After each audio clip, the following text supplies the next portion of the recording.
Welcome to the Lightforge. This is ADWCTA. This is Merps, and we are, it's crazy. We are in the Ungoro meta.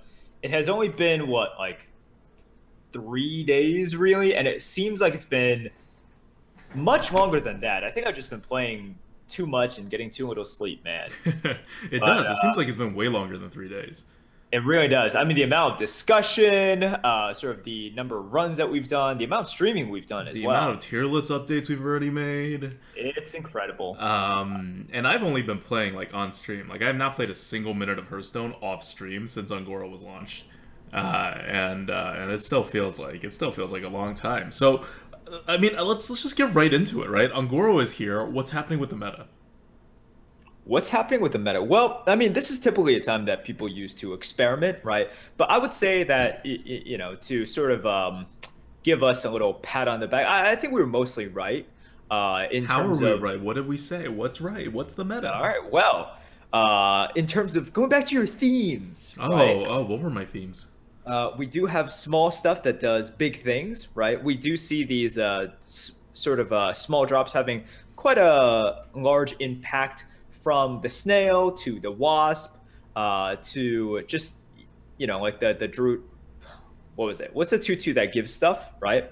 The Tortilian Forager? Tortollan Forager. Tortollan Forager. The Turtle Forager? Right. They've had, quite an impact. We've also had, even stuff like Ravasaurus Runt.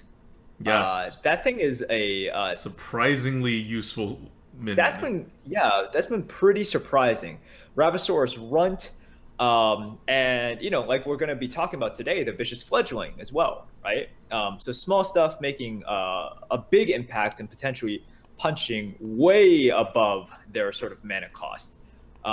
We've also seen just so much value, lots of big stuff, right? And I look at sort of the new curve defining cards, even some cards that aren't what you would call vanilla cards. So like Nesting Rock, or in your case, Nesting Row. Nesting Row.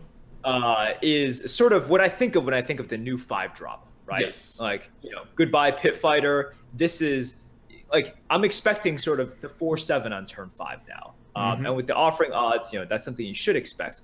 And you have so many good value cards that you need to fear, from the Frozen Crusher to the Bittertide Hydra, right? Like that's come out a few times, and I'm just like, geez, like I can't really deal with this.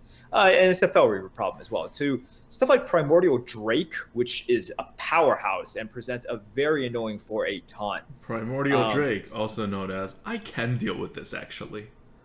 You could maybe. No, not as in you can deal with the Drake, but as in you're in a situation where you're like, oh my god, how am I going to come back from this? And the answer is always Primordial Drake. Yeah, Primordial Drake is pretty great because for the stuff that doesn't kill, it taunts the rest of the stuff, and usually it's enough. So Primordial Drake is almost like a delayed full board clear removal. And it's so, like, this is the one thing that I really like about the arena right now. It doesn't matter if you're facing Shaman, if you're facing Paladin, if you're facing Mage, if you're facing anybody at all, you are always wary of the 2 damage board clear now. Because not only do you have these class cards, but you have a Primordial Drake that everyone's going to instant pick if they're offered it, and they're going to be offered it 0.4 times per draft, which is not insignificant at all. And you stack that on top of the Murloc Oracle, the Corrupted Seer guy, who essentially does the same thing, but like is a worse card, but still like it gets picked enough that altogether you're going to see a Primordial Drake in more than half the decks that exist, or like some kind of mass board clear 2 damage effect, not including class cards. So especially if you're facing like Mage or Paladin or Shaman, you're going to see multiples of them. And it creates this nice zone where you're always playing around these things. So you don't have to like, get totally caught off guard by it. Because if you do get totally caught off guard, that's your problem, right? Like these are things you should be playing around because there's so many of them. Yeah, definitely. And look, it's definitely gotten to a point where I just expect more for mana cost, right? Because all these new cards are so powerful. I expect more in terms of either value like another card, Stonehill Defender, right? Yep. Silverback Patriot that draws you a pretty premium card most of the time. Or I just expect like sort of more stats than I'm used to. So this is sort of where we're at. Like the game hasn't, I don't think it's fundamentally changed. But I do expect more for my mana cost, whether it's a small thing or it's a big thing, whether I expect more initiative or I expect sort of it to deal with more of their stats as well. The whole entire power level has just increased. And it's something that, you know, if you keep it in mind, it definitely affects sort of what you can expect out of turn 4, turn 5, turn 6, but the fundamentals are still there. Yeah, I don't know. Like, I think there's actually been very significant changes in the meta, even in terms of the fundamentals, because we're comparing this to the 7.1 meta, right, where spells are increased. That is this like spell bonus, and it's all threat and response. You don't commit to the board. You don't do any of that. I don't think that's true anymore in the Ungoro meta. I think it pays off to commit to the board now, because the board gets stalled a lot. Because there's always these giant threats coming out that are way over tempoed. Like, rather than just like waiting for them to put something and then you remove it and then you put something and then they remove it, right? Answer response. Threat and response. What's happening now is a lot of the times the thing they're going to put out, you can take 2 minions and attack. And a lot of the times, the huge threats that you're afraid of are no longer like the ridiculous gigantic board clears or anything like that. It's just 2 damage. And other than that, you can commit to the board. You're not punished as much. Now, don't spend 8 mana to put down a really big thing and don't expect it to be hard removed. But it is true that there are fewer hard removals now outside of the rogue than there was in 7.1. They took a lot of cards out and they didn't replace them with cards with the same offering odds in any of the classes. So things are a little safer now, unless it's rogue. It's a lot less safe with rogue. Nothing is safe with rogue. But with all the other classes, the stuff you put on the board are a lot more safe. Your opponents, you may not be able to punish your opponent with their stuff on the board because there's a lot of taunts and there's a lot of poisonous, you know, and your opponent can actually play to respond to your board, but at least you won't get like totally destroyed. So, I mean, we're seeing a lot more minions on the board in general with these tar taunts, right? And with just stuff that you don't want to run in. Like if they drop a poisonous minion, you may not want to run something in. You may play your own taunt to taunt the poisonous slug, right? Like there's just weird things going on right now. That involves a lot of like more stalled boards. So it does feel like the game is played on the board a lot, even though there's still the spell bonus. So you still do have a good amount of removals, more than you had before 7.1. And you do have a decent array of responses. Like it just feels really good right now in terms of what you're able to do, right? Like the big issue with threat and response is that it's all draft dependent and nothing you do matters. I don't think that's the case anymore. I think there's a lot more skill put back into the arena, not just by taking away RNG and like synergy-based cards, but also just in the way the meta has changed. Like taunts, highly skillful, right? And taunts are kind of what's not replacing, but taking a chunk out of spells. Right. No, I think you make a good point, and it's something which we keep on stressing, but it seems really weird to some people because our like something that we heavily believe in, and it's not just believe in, I think it's just true, is like taunts and stats are actually very skillful. Like being able to, first of all, I like how you put that subliminal messaging with the like snap, so that all of our listeners can have that in the Lightforge as well. But yeah, like, so you discovering something or playing a big AoE, like, yes, there is still some skill aspect to it, but at the same time, it's like, it's the board planning. It's doing sort of like getting effective trades onto the board, knowing when to taunt versus, and you know, how much you can rely on the taunt. These are things that we think are very skillful that sort of, to some players, they might just be like, oh, it's just stats, right? Like, it's something you hear quite often. It's like, just you just play it and then you see what happens. Right. No. You play it because you know what your opponent's going to do most likely, and that is where the skill is. And sometimes you need different stats for different situations, right? And sometimes you have the option. Like, stats are very skillful. Yeah. Like, at the very least, it's way less skillful than a Frostbolt. Or, like, than a Dark Bomb, right? Because that's like, am I in trouble? Yeah, okay, I play it. Done. There's not a lot going on there. And especially true if it's a removal that can't even go face, right? Like, if it just hits the board. Then you've even removed that, like, one aspect that takes a little bit of skill. So, like, spells in general are very differentiating between classes, but they're not skillful. They are, like, the opposite of skillful. Yeah. Okay. So, that is where the general meta, I think, is. Now, if you're wondering, like, a lot of people think about the meta in terms of just, like, fast or slow, which is okay to think about it in sometimes, if that's all that's happening in the meta. But it's not terribly useful in Un'Goro, because Un'Goro is, like, slower. Like, we said it was going to be half a turn to a turn slower, and it is. But I'm not sure how much that helps you in terms of how you play the game. Right. It is not... If you categorize it with just saying the meta is slow, I think you need quite a few more descriptions for it. Because, yes, it is slow. Like, okay, so what's true about that word, right? One more turn happens. Right, one more turn happens. You don't really necessarily get a curve with most of your classes, right? Mm-hmm. And even when I draft Hunter, sometimes you just don't make it work out. I was playing Hunter deck last night. It actually went okay, but like, it went 8 wins, but I had 3 2-drops, one of them being a Direwolf, and I just wasn't given a choice. What was okay? Huh? How many wins did it go that was okay? 8. 8? It went 8 wins, yeah. I had one, okay.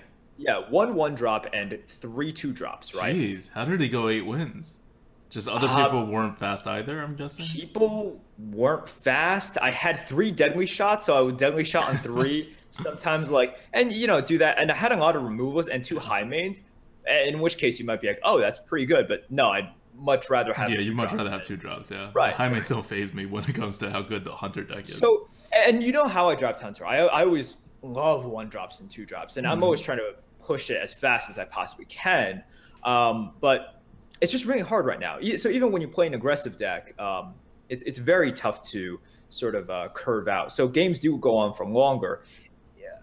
Although, I wouldn't necessarily categorize it as slow. I would categorize it as sort of the game is definitely more complex now. Yes. Because you do have to account for the Tar Creepers, right? Mm-hmm. You have to. I was about to say that's the Tar Creepers do so much work.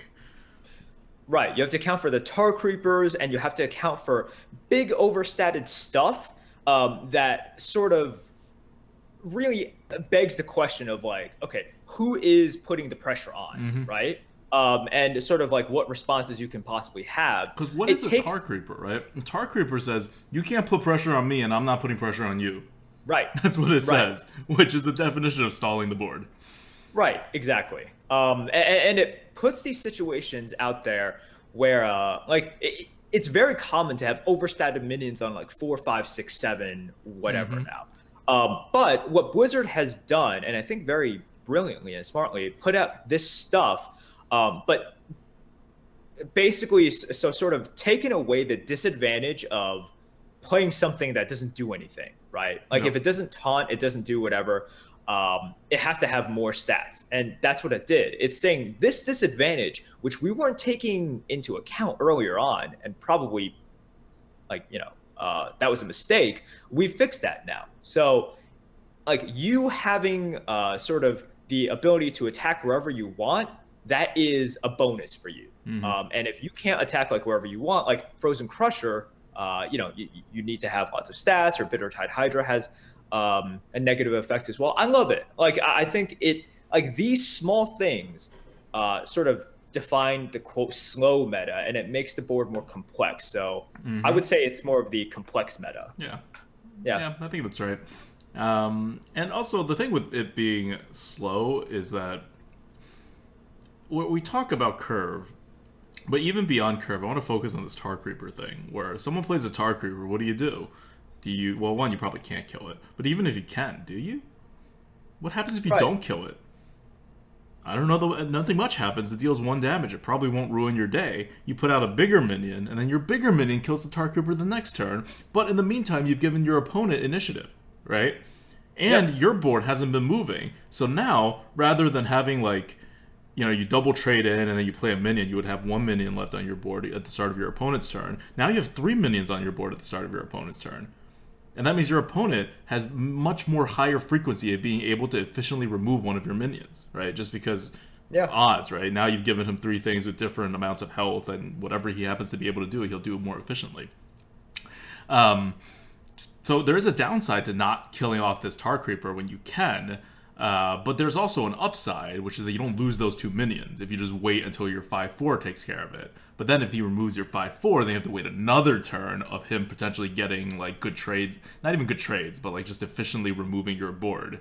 Or just hitting your face when you can't hit his, right? Like, there's all sorts of advantages being generated by this Tar Creeper. And all of it ends up with one thing. Everyone's boards gets bigger. Like, just more stuff on the board. That's where the complexity comes from. And it's really pretty fun. Because there's complexity on the board not caused by the lack of ability for you to do things. That's not what's causing the complexity on the board. Because, like, OG had a really complicated board too, but that's because there were, like, no spells, you couldn't do anything, and all you could do was put minions out. And until you could kill the taunt, you can't touch it. So that was, like, a very lame, straightforward way of creating, like, large boards and complicated boards.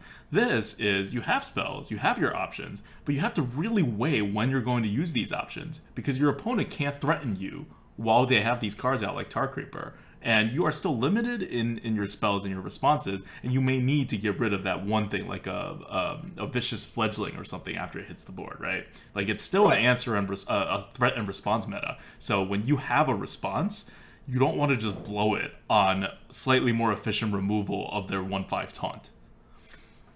Blizzard has really changed sort of the incentives and of what I want to do with these new minions, because I would think in previous metas, like if I had a choice of, let's say, a removal, right, versus putting out a minion, I'm like, you know, you would evaluate sort of the danger of the minion and how many removals you would have. But a lot of times the minion I would want to put out as the alternate play, I'd be like, well, this isn't so great, right? Now, you know, with these big oversized minions that also taunt or do something, I'm really tempted to play those instead, right? Like, they become much more attractive, as they should. Like, it should be a choice of whether, like, you remove versus play something, rather than be like, God, the removal is just always so much better. So I like that. And it introduces this choice, and it makes it a lot tougher. Like, sometimes in turn 6, I'm like, do I remove or do I put out an 8/8? I'm like, damn, this 8/8 looks really good. And even if it has a downside, it's like 2 turns down the road, which makes me think about 2 turns down the road, right? Yep. So, yeah, very good decisions. All right. So now we're going to talk about the changes from the tier list that we made. So a large tier list update, probably the largest that's going to happen, I mean, almost certainly the largest that's going to happen in this meta, just hit our tier list. It has all the changes you would expect based on our playing. And the one thing, the key thing that's being changed is Adapt. And I want to talk about how Adapt impacts the meta and how to think about Adapt and where we went wrong, because we messed up Adapt. We messed up Adapt because we were giving, there's something in the tier list that's mechanically giving people, like, points based on choice, right? What's the impact of your choice? Choice is really good. Choice is even better the better of a player you are, right? So giving choice has this, like, bonus. It's usually done in choose one areas, because usually you don't really get a choice. Your card just does one thing. And in discover. And since Adapt, it literally says discover, you know, in adaptation. Sorry, it just says adapt, but the description is you discover an adaptation. And so we were using the adapt formula for it, and then accounting for the fact that it's tempo and all of that. But what it misses is that the choice you have has such a larger impact than a normal discover, because the effect goes onto the board immediately. It's not just a card in your hand, because everything you discover is still just a card in your hand doing nothing. Whereas everything you adapt is immediately on the board doing something. And so we weren't giving enough credit to the impact that would have. And so all adapt cards are getting raised by the tier list by a bit. And more important than that, double adapts are kind of ridiculous. This is what we've learned, I think what everyone's realized. Because when you adapt multiple times, adapt is discover, which is RNG, and when it's tempo RNG, it's penalized even heavier, right? Our tier list assumes that you're a 75% win rate player. You don't want RNG. RNG is bad. But it's not that we're not penalizing double adapts for RNG, but we needed to penalize it less by percentage. So we needed to use a different percentage penalty. Penalizer. Different percentage penalty on it, because instead of just having the same thing being presented to you twice, if you're looking for a taunt because you need a taunt, or if you're looking for like poisonous because you need poisonous, or cannot be removed because you need cannot be removed, or the death rattle because you think this thing's going to like be removed off the board, you just need one of it. And now you just get double the chances to find the adaptation that you like really need. Whereas the other adaptations are probably secondary. So we were thinking about it by like, well, you want a +3 at defense and then also taunt. What are your odds of getting that? And you know, how does RNG affect that? And what we should have been thinking is you generally really want one thing, and then you're kind of like ambivalent about most of the other things. So we changed the RNG penalty for that, which has made Vicious Fledgling, and this is the card good bad, Vicious Fledgling and Volcanosaur. So first, the very straightforward one, Volcanosaur, right? It just adapts twice. This is like your standard test case for what adaptation does. It is now 1 point above a Bot Creeper. They're both 7 mana. Bot Creeper is a 6/8 with taunt. Volcanosaur is a 5/6 without taunt, but you adapt twice. So it could technically be an 8/8. It could technically be like a 5/9 with taunt, for example.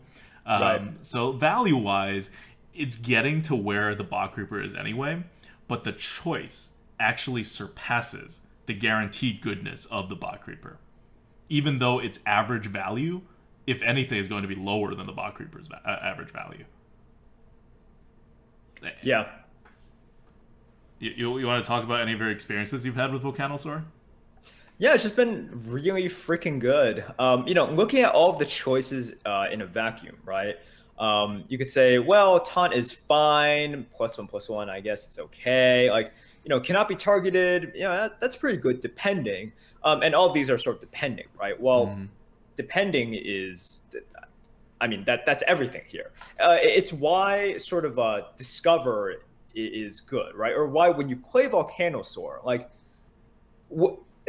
I think the thing that we sort of underestimated in terms of like, not only what you've talked about is like when you quote discover or adapt, right? When you drop the minion, you have all the information that you need and you implement it immediately as well. That's right? the key. That's the key. So like we've always said before, when you are drafting versus when you discover, why is discovering in a game better than drafting? Because you know, like, now I don't need the 2-drop because it's on turn 5. Now I don't need this. Now I don't need that. And depending on what's on the board or what's in my hand, this is better. When you drop the Volcanosaur, not only do you like, so differentiating it from discover, in which you draw the card and perhaps you can't play it, you are always, quote, playing or, you know, enacting that effect immediately. So when you play the Volcanosaur and you get sort of cannot be targeted, you know, it's like, oh, I'm so ahead. Yep. The only way I lose is if they target me. Right. Or you're like, oh man, I have this small thing like a Vicious Fledgling that I want to protect. Let's taunt it up with like a Divine Shield for extra protection, something like that, right? So because of that, it is the latest form of drafting or discovery with an immediate effect, which is very, very good. It just amplifies everything. And it's better for better players. It's better the better you are at evaluating the situation. And it gives you so many tools, right? Instead of choose 1 out of 2, it's choose 1 out of 3. So yeah, the 3 things you get are random, but you do still get 3 choices. And so it's such, like, I have totally, and when you adapt twice, you get 6 choices to piece together. Like, that's complicated, and that gives you so many tools to respond to the situation. Like, I've heavily underestimated just how good that is on a Volcanosaur. Now, the other card that has a multi-adapt possibility, there's one more, but that one is a little more iffy because it kills your own minion for it. So you may oftentimes not want it to trigger.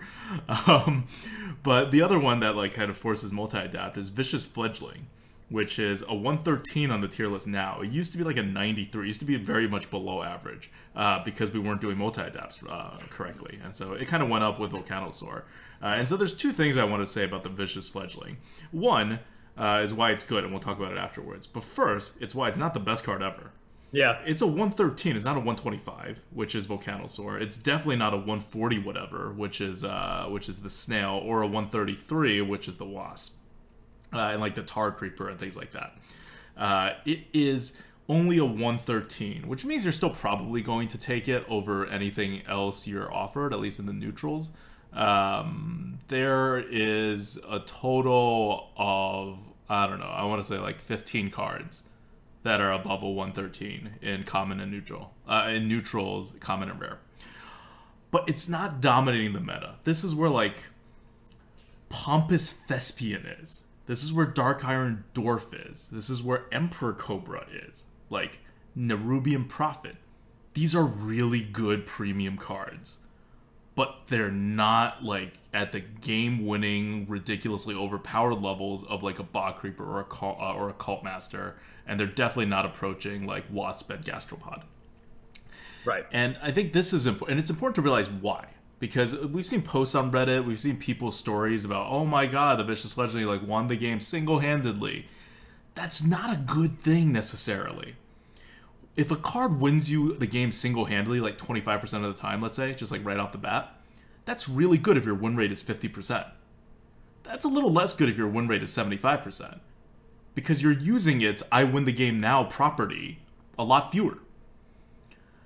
Instead, and the higher up you go, so right now, one of the things that's happening with Vicious Fledgling is you put it on the board, and your opponent doesn't remove it even though they can.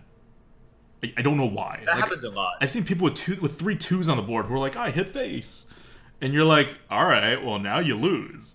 That's no longer going to happen once people get used to the card, and it's not going to take that long for people to figure it out, because it is right now dominating everybody. Like, so everyone is going to figure this out.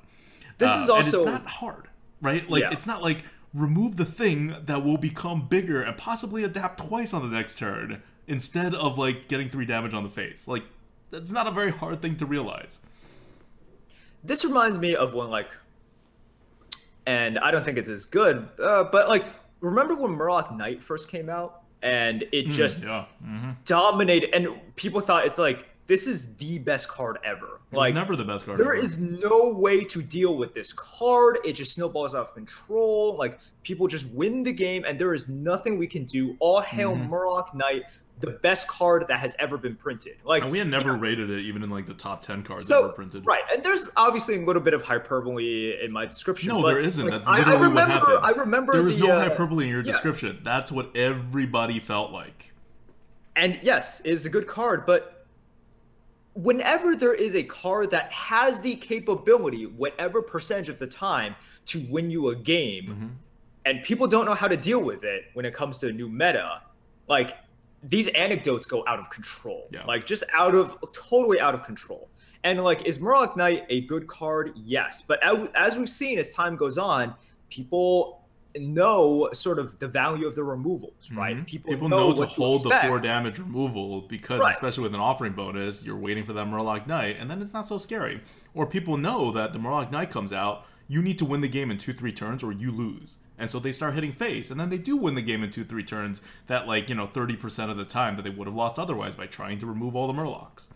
Like, they'll adapt. Everybody adapts. It's not just good players that adapt. Bad players adapt too, especially when something is as obvious as remove the Vicious Fledgling. This is not a hard card to deal with. There's not a lot of thinking to do when you're dealing with this card. On the other side, you just need to kill it, and you need to kill it fast. Now, that's very powerful for a 3-drop to have, right? Yes, definitely. If you have a 3-drop that reads kill it fast, hey, totally, like, above average card. It doesn't matter if it deals no face damage. It doesn't matter if it has, like, 2 health. It doesn't matter, right? Like, this is why Emperor Cobra is so high.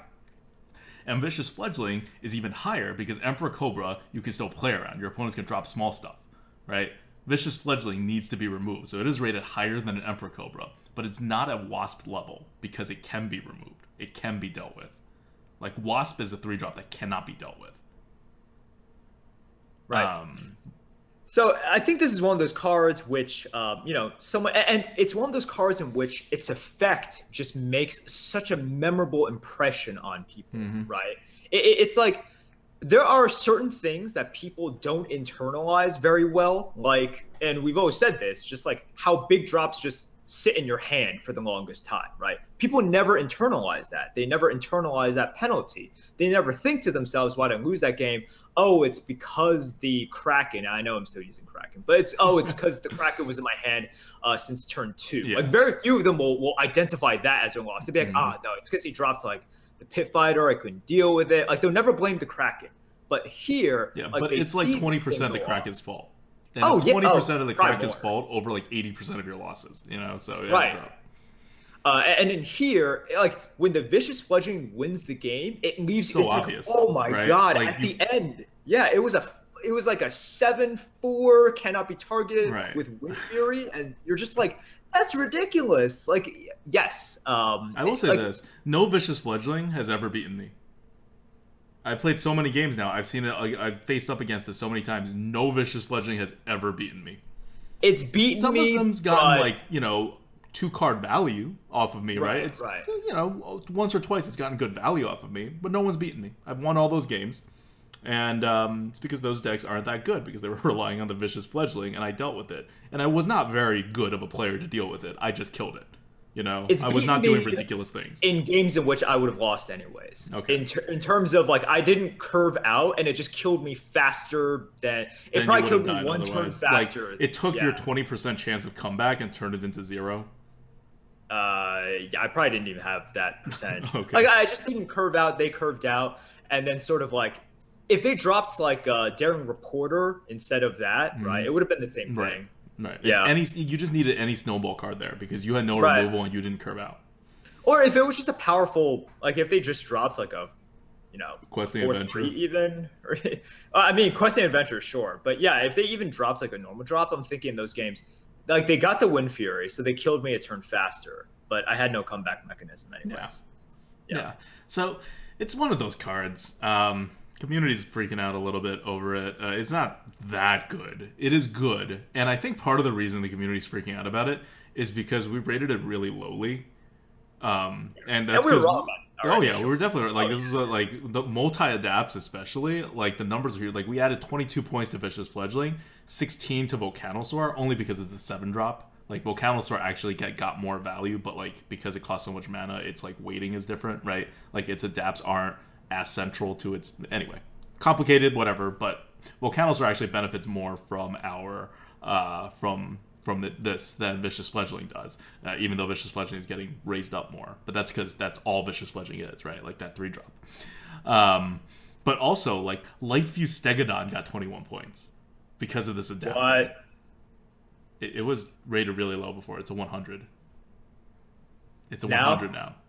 Okay. All right, I guess that's fine. Yeah. That's around where a Lightforge Stegodon you would think it is, right? That's the Paladin card, by the way, if you don't know. That's 4 mana, 3/4, and it adapts all of your Silverhand Knights.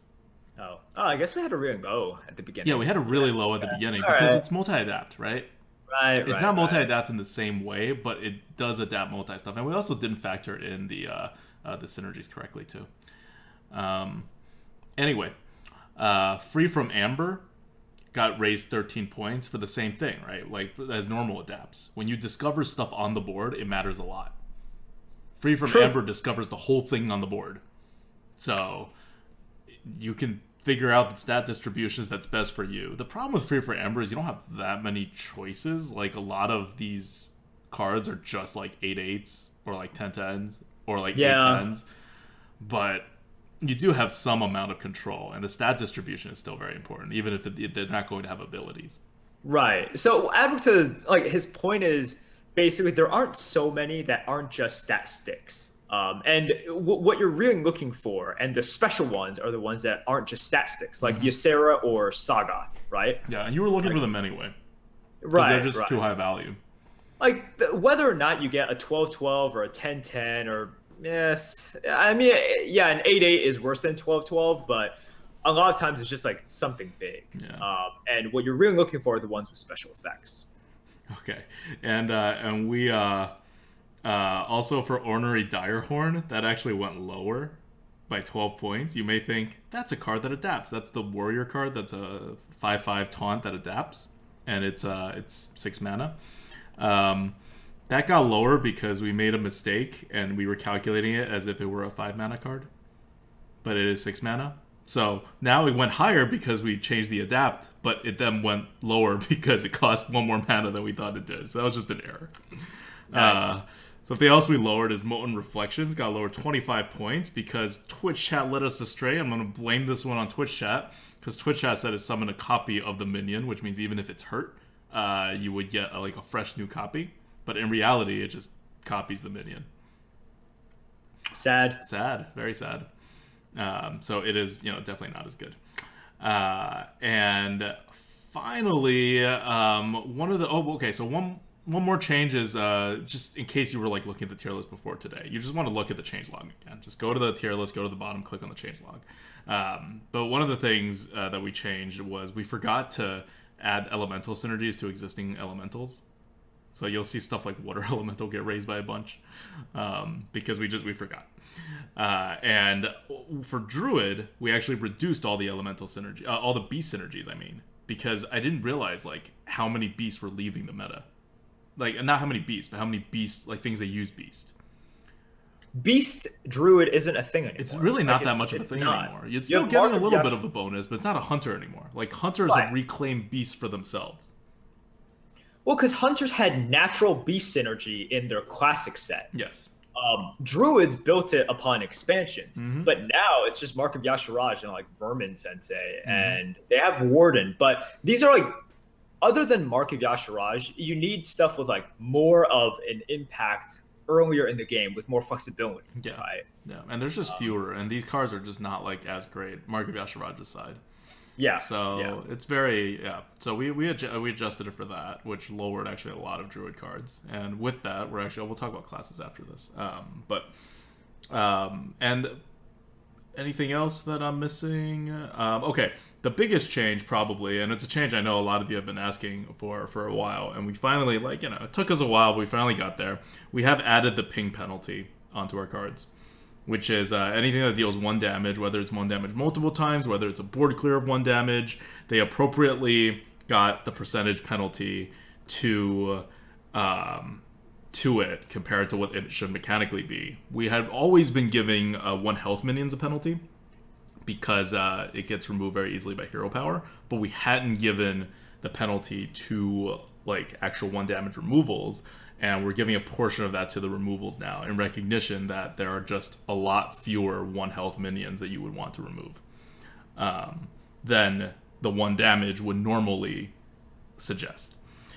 So what it does in practice is it makes cards like Arcane Explosion go from like near premium, which most people didn't feel it is, to a 103. Which I think, if you don't think it's a 103, I really think you're kind of like not thinking about this card correctly. Twilight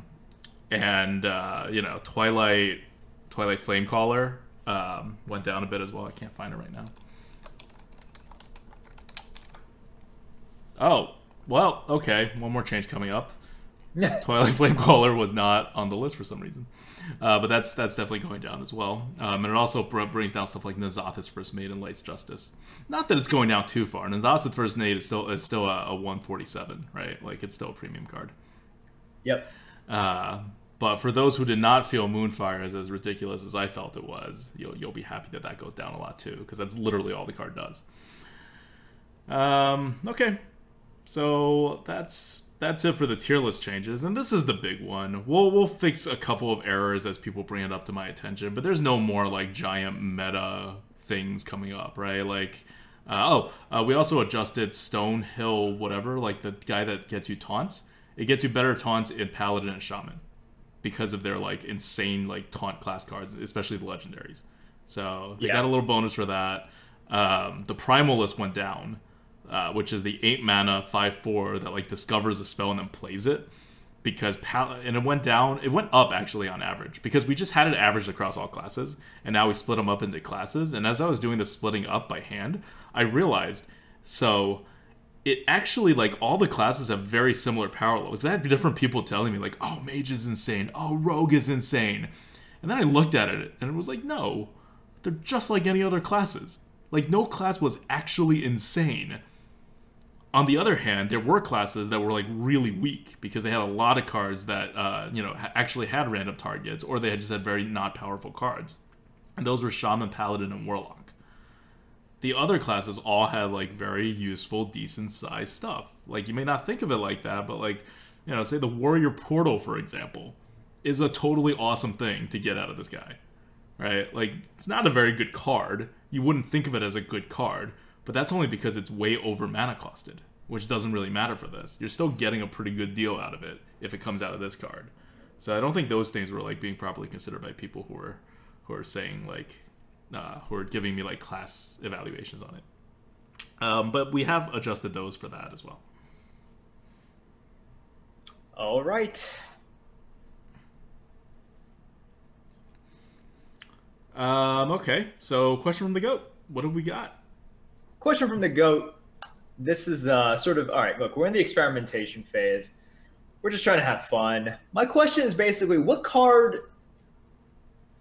what's sort of your favorite card to play right now? In terms of, it could be the animation, it could be the voice lines, it could just be like the flavor of it, but getting aside all the competitive stuff and, you know, just for fun, something I know you don't do, but let's pretend, Adam, to pretend for the next, like, minute or two that you're a human being like the rest of us who likes to have fun and, you know, has that dopamine release. I do have fun and a dopamine release when I'm winning. Great. Well, look, other people do too, and other people sometimes even when they don't win, that's weird. Fun is also in there. Okay. So which card do you like? Which card do I like? Like. I know. Okay. I like. Oh god, it's such a weird thing because I'm just gonna pick powerful cards, but I know I'm supposed to pick like Angry Chicken or something. I mean, the thing is, bad cards are just like bad. I guess the card that excites me the most when I play it is probably the Primalist. Like, if we're looking at just like cards you see, you know, neutral cards, it's probably the Primalist, and that's because there's a lot of RNG in it, but it's controllable in several ways. And there's still that, like, I guess what you would call the exciting factor of if you're forced to pick a card that has an RNG factor. So that's a terrible answer. It gives me enough things. You're looking at the percentages and you're looking at, like, its effect on the board or like fun, your man. game. That's how fun works, man. Oh my god. All right, you know what my favorite card is? It's Egg Napper, okay? And you know why? It's this goofy guy with a goofy voice, and when you summon him, he says, "I love omelets." Okay, all right. This guy makes no sense. Like, it makes no sense. And then when he attacks, he's saying, "Don't touch the egg." I don't understand it. He stole the eggs, and now I guess he's afraid of, like, other people. I just don't get this guy. Is he eating them? But apparently he's not eating them because in the flavor text it says, "Often misunderstood." It's just that he likes to use the eggs as pillows. So he likes omelets, but he's not using them unless either he's lying or the flavor text. No, is lying. you know, they're already too mature for omelets. Like, actual, like, raptors come out of them when he dies. So if he were to actually cook them, he would get, like, baby chickens, you know, baby raptors. He would not get omelets. There's not, like, he's the yolk most in there. Misunderstood of all. He's actually just trying to take care of these, or maybe they weren't stolen at all. Maybe Egg Napper is a title given to him by people that just don't understand him. Yeah, he could just be taking care of the eggs. I mean, look, he's definitely not eating omelets out of these, okay? These are not going to become omelets. We know this. This is just a fact in the lore. And according to the flavor text, apparently, he uses them as pillows, which is a little weird. But yeah, I mean, I think he is misunderstood. He's definitely not, like, evil or anything. He kind of looks evil. But he's not, necessarily. We don't even know if he actually stole the eggs. There's no proof that he actually stole the eggs. That's true. He could have been just like, he could be like a really nice person taking care of abandoned eggs and making sure they hatch. He's just taking care of them. All right, that's good. Also, I was surprised you didn't talk about Pyros having that sick animation, which I think is actually best animation out of Ungoro. Like, if we had a tier list for animation, Pyros would be a 308. Yeah. Yeah. Yeah, I haven't been able to draft Pyros yet. I played one mage run and I couldn't get them. I've only played Pyros once when I got it from like some discovery card. Yeah, it's much easier to like discover it because mage is an elemental like class, right? Yep. So if you just do Servant of Kalamos like once or twice, you're really favored to get Pyros because of the offering bonus. So Pyros off of Servant of Kalamos, pretty good. Yep. And now Pyros is still insane. You still take them whenever you're offered them. But just so you know, it's not like 308 if you don't get it until the late game. You know, like because the offering odds like your value would keep changing. So if you're actually using another card to discover Pyros, it's not 308 levels of insanity anymore. It's still probably, but yeah, because you have 0% chance at that point of using it as a 2-drop or getting your other cards like at any early stage. So it's still insanely good, but don't take the 308 at that point because it's not. Like the fact that it's pretty game winning on turn 2 affects that score. Okay. Yeah. So that's a question from the GOAT, brought to you by our patrons. Patreon.com/grinninggoat. Thank you guys so much for your support. And if you're thinking about supporting the Lightforge, hop over to patreon.com/grinninggoat and make a pledge. We really appreciate it. Okay, now let's get to the fun stuff. This, I think, is fun, because I like judging things, which is why we have a tier list. But now we get to judge the classes. So where do the classes stand? And we didn't even, like, go too deep into it in our, like, preview, because it's hard to tell exactly how the classes are going to end up. But now that we've played in the meta, we've seen opponents, we've drafted so many decks, what do you think about the classes? What do you think about our class ordering in terms of which classes are the best and which classes are not the best? Sure. So, when we did our predictions, we were saying how Rogue would be really good, Hunter would also be really good, right? And I see no reason to sort of go away from that. Rogue is quite good. I know there was sort of an analysis done by like HS Replay, right? That was basically saying that Rogue had the highest win rate out of like the first 2 days. And it is only the first 2 days, but their sample size is pretty big. Which sort of makes sense, right? Rogue was the most powerful sort of in the 7.1 meta, and it just continues to be the most powerful. And they got a lot of just pure power cards, right? Vile Spine Slayer and Envenom Weapon are really freaking good. The stats actually point out that Hunter isn't that strong. Like in the, for the general population, Hunter isn't that good. Which kind of makes sense. Hunter or any sort of aggro is really, really hard to play. Like incredibly hard to play because you have to like turn plan like 3 turns, 2 turns in advance. You have to calculate exactly, and the mistakes are much more punishing. But I think Hunter is way up there. Like for me, I've been getting, I think, even better results with Hunter than in Rogue. My sample size is like not that big either, although I have played quite a few runs. It just goes back to the idea. Hunter average is 12 in Ungoro. There you go. 1 out of 1. That's all you need. Yeah. Sample size complete. Sure, I had both of the legendary like T-Rexes, and it was an insane deck. Right. But it's the meta. The meta is what's making Hunter really good right now. No, the meta is making Hunter quite good. And for me, I would say, like, I would put them equal right now. Mostly just because, and remember pre-expansion in 7.1, at the end, I was like, yeah, I think Hunter's my number 1. Yeah. The reason I don't think it is anymore is, like, they're Tar Creeper, right? Yeah, I was about to say, what about all the taunts, right? Because Hunter's all that. So here's the thing with, when everyone else doesn't curve out and Hunter still has a lot of tools to curve out, you're going to get that curve. But your curve is going to be stopped now. Because there's a lot of taunts everywhere on everything. And everything that adapts can adapt into a taunt like a third of the time. Right. And it's like when I was asking Alex, I'm like, exactly how many more taunts are there? It's just 1 more per deck, which isn't like, it's not a huge amount. It does make a difference. Yes. It definitely does make a difference. But Hunters, they have offering bonuses to 1-drops and 2-drops, like premium 1-drops and 2-drops, which helps shift that a little bit. The reason I really like Hunter still is because they don't need cards to win. Like, they can use their cards to get like 70-80% of the way there and just hero power starting on turn 4 or turn 5 and then get there.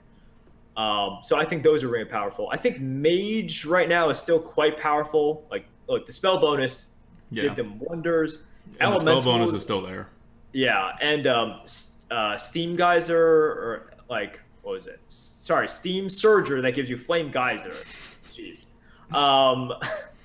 Just a very solid card. And super consistent. Like, it always gives you it because you have so many elementals. You're just going to trigger it. Right. It's itself an elemental, so it keeps on snowballing. Right? And the Geyser gives you an elemental. Right. And during the mid-tiers, I think... we were talking about this when we were playing Paladin. I think Paladin has a slight lead in terms of if you had to designate a fourth class, I think it would be Paladin, right? Just off the backs of that freaking ridiculous taunt, man. Spike Ridge Steed, also Vine Cleaver, super good. Yeah. They just got very good cards. Yeah, and it's Paladin. You stack enough good cards on it, it's going to be good. Yeah, exactly. And then the other class is sort of like, I don't know exactly what is better between like Shaman or Warlock. Warlock definitely definitely Warlock is better than Shaman. I think Shaman is one of the weakest classes right now.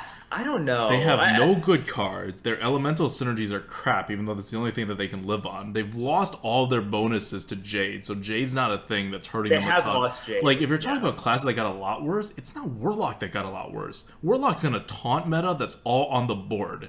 Warlock is doing just fine in terms of the meta. Well, they lost a lot of very powerful cards, but the meta is very much to their favor. Well, not very much to their favor. No, when the board is stalled, it's more to the favor of classes with board clears, not classes with double-sided board clears, because you still have to get through the taunt before you can start making the trades. It's a little awkward. But, you know, Shadow Flame is even more of an insane card right now. When you are looking for card advantage and you can taunt to make sure your opponent is stalled on the board, you have just more cards than your opponent. Like, you're just going to win by having more cards. Now, Shaman, on the other hand, no good cards, all in on elementals, and they don't even have good elemental synergies to trigger it. They've lost Jade. Jade Claw's offering rate went down by like half because the MSG bonus is over, and that's huge. You don't see, like, back in 7.1, Shaman's always had a weapon on turn 2, whether it was the Stormforge Axe or the Jade Claw, right? It was super consistent. It's not that consistent anymore. And they really don't have enough to, like, back that up. And one of their archetypes is dead. The whole buffing things on the board archetype, it's not totally dead because it's more complicated on the board. But the other thing about a complicated board is that the more stalled the board is, whenever one side breaks, if it breaks against you, all of your O2 totems are dead. Because your opponent has that many minions on the board to actually hit all the totems, which they wouldn't before. And you have less ways to use your totems. It's just... I feel like everything is crushing down on the Shaman. And I can't remember having trouble with any Shaman that I faced. And the one Shaman deck that you played did very poorly. Well, I mean, I drafted in a very extreme aggressive style, which is not the... If you're drafting Shaman, do not do what I did and draft Wisps. Like, don't go aggro Shaman. There are no tools for aggro Shaman. Like, go... Elemental Shaman. But what are the tools for Elemental Shaman? What are you triggering? You have 1 7-drop. That gives you like 1.5 extra tempo on turn 7. Just sort of like play more, a little bit more control-y, a little bit more mid-range. Like, you know, they still have very powerful spells and they have like good minions, right? Don't draft Wisps and don't draft like do they have all good the minions? Murloc Tidehunters. How many good minions do they actually have? Oh, they still have like the Fire Ellies. You know, they still have like all their Fire Ellie. They have a 4-mana 7/7. Yeah. What else do they have? Those are good. But that's not like a lot of classes have 2 good minions. Yeah. I mean, I'm not saying they're premium class. Like we're saying like whether or not they can compete in sort of like the mid tier and compete with like a Warlock, which I think they can. You know. So they have a near useless hero power now, compared to the Warlock, which has one of the best hero powers in this meta. They do have a very good hero power. It's just, the Warlocks lost so much flexibility, and right now, like, yeah, they have some taunts, but, like, you know, you said you haven't really had trouble with Shamans. I haven't really had trouble with Warlocks. Okay, I haven't had troubles with Warlocks either. I'll be honest. No, like, any surprise factor from the Warlock is gone. Yes. Like, and surprise factor is sort of like power overwhelming, or sort of just like, it was really just like getting rid of power overwhelming, got rid of their best temple play. Like, and it was really like, even if they soul fire, you know, it takes another card, right? God, can you imagine how ridiculous power overwhelming is in this meta? Yeah, no, they can't have power overwhelming. But yeah, like, and they don't have sort of the Imp Gang boss to sort of anchor their early game, right? And also they don't really have demon synergy anymore either. Okay, like, but they have as many board clears as the shaman, like one-sided board clears, and they have way more double-sided board clears, and they have double the amount of hard removals as the shaman, and their hero power is better than the shaman's. Sure, but they also just don't have any weapons, right? They have less elemental synergies. The elemental synergies are crap. Yeah, you still get to hit them. Yeah, but like, no, you're not statistically favored to like hit a lot of them. No, I'm not saying you're not favored to hit a lot of them. I'm saying like there's just not enough triggers being offered to you. You can take every one of them as shaman, and you still won't get a lot. You get a tiny bonus from elementals. Yeah. I mean, you still have the unbound elemental. You still have your fire element. You still have class ones. No, I'm not saying you don't have. No, you're interpreting this wrong. I'm not saying you don't have enough elementals to trigger your elemental synergies. I'm saying you won't get enough things to use your elementals. You will have plenty of elementals as shaman. Oh yeah, no, like they're right. You're never guaranteed to get the Blaze Caller, right? You're never guaranteed to get the Servant of Calamos. You're never guaranteed to get these. 0.4 Blaze Callers offered per draft. Right. And Servant of Calamos is... Yeah, 0.8 Servant of Calamos. Right. Like, that's just a tiny, like, advantage compared to Warlock, who also has, like... Warlocks on average will get 3 elementals. Shamans will get 4.5. Like, it's a significant difference, but it's not. It's not like night and day, right? It's not like hunters have beast synergies and warlocks don't, right? Right. Yeah, I mean, at the end of the day, we're arguing about sort of like, like you're pointing out problems with shaman. I'm like, yes, they exist. It's part of the reason why they're not even a top 4 class, right? They're a very mediocre class right now. But anyways, I'm so down on the shaman. Yeah, I feel like right now they're barely a playable class. Like, I would put them at the very bottom of the list before we get to warrior. Ooh, I don't know about that. Yeah, I don't think I'd put them there. But I think if any of you guys have played warrior since the expansions hit, my gosh, it has been very unimpressive. I've had like interesting experiences with Molten Blade, right? That can certainly get you a very good weapon, but at the same, like, one time, like, Molten Blade turned into a Gorehowl. I'm like, yeah, it turned into Gorehowl. I'm like, wait, that's a class. Like, I could have gotten this. Just like, it just turned into a good card from my class. But yeah, it's a pretty miserable life to be a warrior these days. And I was offered quite a few iron hides, which always made me sad. Never picked the iron hide. I can't believe that's in the arena. Why would you not remove that from the arena? Oh, and Blizzard, in case you're listening, Abyssal Enforcer does not make any sense right now to give it the 50% penalty. 0 cents whatsoever. It was never that bad. It's certainly not that bad now. It's definitely not that bad for this meta. I don't understand why. Because, okay, like, basically Blizzard has admitted it. Like, the only reason we did it was because of complaints and because people said it felt bad. Yes, exactly. Right? But they've established what was okay. The percentage, like, basically minus 50% with the offering bonus in there was okay. Was okay. But now they're basically saying that, like, okay, now that they took away the offering bonus, because the minus 50% still persists, you are getting it at a much, much lower rate. And it's a minion too. It's even worse than Flame Strike. Right. So you're basically saying that, like, no, we're not okay with bringing it back to the offering rate of 7.1. Like, but we're just going to keep this minus 50% because why? I don't know. No one's complaining about it anymore. No one's complaining about it anymore. I don't understand. I don't understand why they're like this occurrence. No, you're thinking that they have some kind of reasoning behind it, and they don't. That's what it is. The bottom line is they took it away, and it was fine, and they have to use an action to put it back. and they don't think the way we do. They don't think in terms of logic. Like, literally, Ixar's response to me was, I think mathematically you're right, and that it would be fine, and there's no reason to not do it, but it's fine the way it is right now, too. Like, he's giving, like, no or very little credit to, like, consistency. Like, he doesn't care about making an exception. Even if the exception no longer makes sense. Even if it's, like, just one extra rule that, like, people can't even memorize. Like, who actually knows Abyssal? Like, give it 2 more months. Who would actually still remember that Abyssal Enforcer has a 50% penalty? Right? And, like, no honestly, like, in terms of what's better for your player base, you should get rid of it because you have this arbitrary rule. Yeah, it's an arbitrary rule that no one remembers. That no one knows. That, like, I would say 95% of your player base, like, doesn't know about. They don't even know the Flame Strike one. No, they don't know the Flame Strike rule. They don't know the Abyssal rule, and this happened. Like, when it happened, we were just like, "What's the difference between these and Dragonfire Potion?" Yeah, right. They weren't complaining about Dragonfire Potion because it was a rare card. Well, which made it very. I complain about it now all the time. Yeah. Like, ever since 7.1 came out, Dragonfire Potion has been ridiculously powerful because it's a common. Yeah.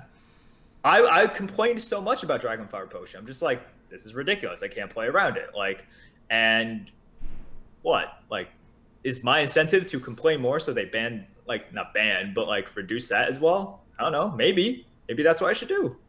Complain more about something. I don't know, Blizzard. I don't know. So I guess want to keep things consistent when there's no benefit to be gained by making it inconsistent. I don't know, like, that feels like really basic to me, like insanely basic of a game development rule. But that's not, like, very high on their agenda. Anyway, moving on from that, because it really doesn't matter that much. There's not a lot of Warlocks out there. It's just it's hurting Warlocks for no reason, and there's no reason to hurt Warlocks right now. It's not a powerful class. Yeah. Okay. What else is out there? Oh, Priest, we all agree is bad because it's bad. I don't think we need to say more about it. I mean, yeah, the cards they got weren't very good for their playstyle. Yep. And the great cards that I got in the last expansion, the offering bonus is all gone. So it's Priest, right? Like, you get good cards, good things happen. You get bad cards, bad things happen. It's pretty straightforward. The actual meta is not that bad for the Priest because it keeps a lot of things on the board and they can technically heal them all. So you do have this, like, on the board kind of style Priest, but they got rid of, like, Valen's was already gone, and now they're just like, I don't even mind if they buff something anymore. You know, like before, you remember how scary it is to leave something on the board against a Priest? Right. You just lose. But now we're not in a tempo meta anymore. We're in, like, a answer and response meta, and if they make something ridiculous, you just respond. And then they've lost all the work they put into that one minion. It's kind of sad for Priest. Potion of Madness is still game winning by itself, but that's one of those, like, do the stars line up for you? Do you have it in your hand when your opponent plays that, you know, valuable card that gives you a death rattle and kills off their minion? Or, like, does your opponent have a Wasp and an 8/8 on the board at the same time? And the Wasp is on stealth for some reason? Like, yes. Never unstealth Wasp against Priest. Yes, never unstealth the Wasp against Priest. I am all, by the way, in terms of playing Wasp, I am all for unstealthing Wasp, like, ASAP. Just attack the face. I don't care. If Wasp eats a removal, it's done its job.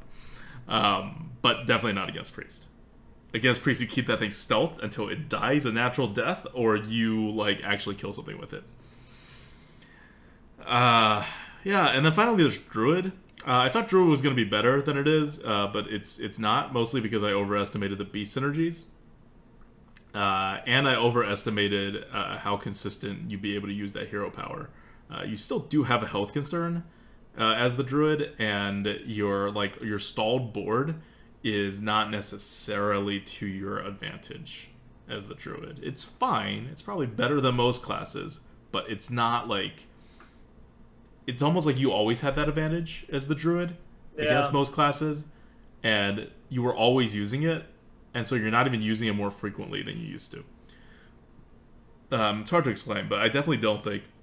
Like, I had Druid rated as a middle-of-the-road class for this meta. I think it's a little worse than that. Of course, stats say it's, like, one of the worst classes, but that's because no one's using Druid right. And, like I said, right, Druid is a fundamental class. It's based on fundamentals. It's based on choosing one. It's based on, like, you being a good player and just, like, getting inches out of stuff and getting the win. And you gotta be a good player to do that. Yep. All right. So I think that's a good breakdown of the classes, at least so far. I think we shouldn't expect too much big movement. You know, like sort of metas settle and classes rise and fall, but I don't think we'll see that much change. We might see some cards sort of settle into their respective positions, but I think this is, you know, this is sort of it in terms of like the relative class balance and sort of the power level of the cards that we see.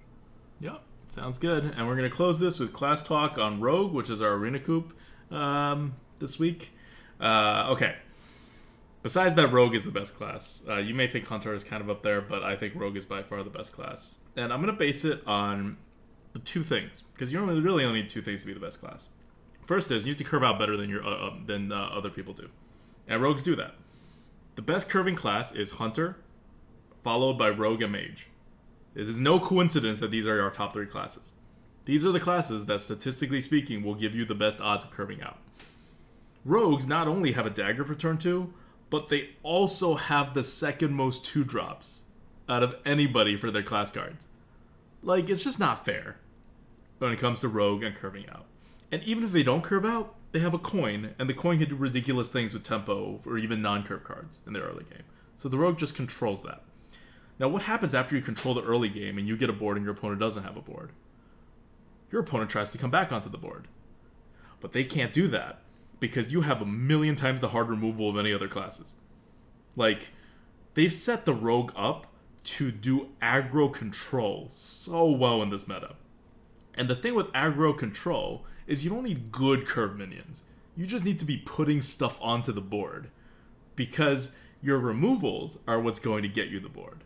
So you don't have to have a good statistical on the board matchup, like stats wise. You don't have to eat your opponent's minions or do any of that. Just when your opponent plays like a, I was going to say Yeti, like a 4-drop, because it's not going to be a Yeti anymore, you just need to hard remove it. And then you need to hard remove it again. And then you need to play that like Vile Slayer or whatever card for 5 mana to hard remove something and put a 3/4 body on the board for 5 mana. Or like 6 mana, or I don't know, whatever mana it is. It's so ridiculous. Like, as the Rogue, you just have so many tools to play this aggro control game, and you play the aggro control game and you're going to win. It's like, it's not really terribly difficult, but of course you have a lot of options, so the better players will be able to execute it better, but even like bad players should be able to do really well with Rogue in this meta. Yeah. Like, it's still not an easy to play class, but its floor has risen considerably because its overall power is insane right now. Yeah. All right. So, long story short, play Rogue, kill stuff. Yeah. And you know what the Rogue's only weakness is? It hurts itself, right? Like when you use the dagger and stuff. And it's not a weakness anymore because there are so many taunts. And you curve out better than your opponent, so your opponent doesn't get to hit you on the board. So there's like nothing punishing the Rogue right now. Like, except Hunter. Potentially. Yes, yeah, potentially exactly. Hunter. That's why what we said in the preview, the Rogue versus Hunter matchup is so interesting. Yep. So interesting. It's like whenever I'm the Hunter and facing a Rogue, sometimes even when they dagger down like my 1-drop and my 2-drop, I'm just like, this might still be okay. Yeah, this is pretty good, right? They're like down to 20 health. Right. I'm like, this might be okay, right? Like, you don't know. The game is still up in the air. While for other classes, if a Rogue daggers down your 1 and 2-drop, and you are not fast. Also, even if you're fast, you're not Hunter fast, right? So you probably lose because of that. So you look at how the top 3 classes go. Rogues curve out, then remove your entire board, and so it can go aggressive. And if you need a Rogue to go slow, it can go slow too. It can totally play a mid-range game because it has a ton of hard removals, each of which gets like 2 cards worth of value if you wait for your opponent to play big stuff. Like, you can do anything. Hunters go aggressive because they curve out, and then their hero power goes through taunts. So if the board is stalled, the Hunter doesn't care as much as it used to. I mean, it just does. It never cared too much if the board gets stalled. And then you have Mage, which is playing a different game. Their game is that they're going to get so much value from these geysers, and they are going to have so much initiative from the fact that... from the... I'm going to get this wrong again. They're going to get so much value from the 4-drop, which is not the geyser, but is the... Surger. Okay. And the Surger is going to give them geysers, and they're going to draft geysers too, and they're going to have meteors, so they're going to have a ton of initiative as well, along with their hero power. So they're going to get too much value, and they're going to use all their initiative to stop you from doing anything. Yeah. And when the Mage stalls the board, it's fine, because all their removals are single-sided with the exception of Volcanic Potion. So, this is... And they freeze, right? There's so many things packed in the Mage to do this stuff. Whereas your other classes don't really do that. Like, Paladin requires a board to be effective, but doesn't have a good way of getting the board. Warlocks, like you said, have no tricks up their sleeves anymore. They just set the stage. And if you can break through them, you win. If you can't, they're going to outcard you at some point. But it's a very, like, normal-ish kind of game. Right? Shamans, we went over all their issues. Priests, we went over the fact they just don't have good cards, and they're not scary anymore, even when you leave them on the board for a turn. Because you will now. You will leave Priests on the board for a turn. Warriors, we don't need to talk about. And Druids, we went over. The lack of beast synergies, and just still very like small incremental plays. Like, none of them remotely approach the power level of the top 3. Yep. Alrighty, I think that's it for this week. We'll obviously be doing a lot more testing and playing, and yeah, we'll see how this expansion shakes out. Can't wait until 2 weeks later, where I tell you guys that I'm tired of it. I'm tired of all these nesting rocks. I'm tired of all these frozen crushers. Ready for the next, like the pirate expansion or something, right? And you just want your crab to eat a pirate. I really want that crab to eat a pirate. We didn't get it. We were so close. All right, so we'll see you on next week's Lightforge, which, by the way, next week's Lightforge will be 1 day late. We'll be doing the Lightforge and Arena Coup next week on Monday, not on Sunday. Yep. So it'll be, uploaded and everything all 1 day late. Yep. Okay. All right. So until then, see you guys. This is ADWCTA. This is Merps. Good luck.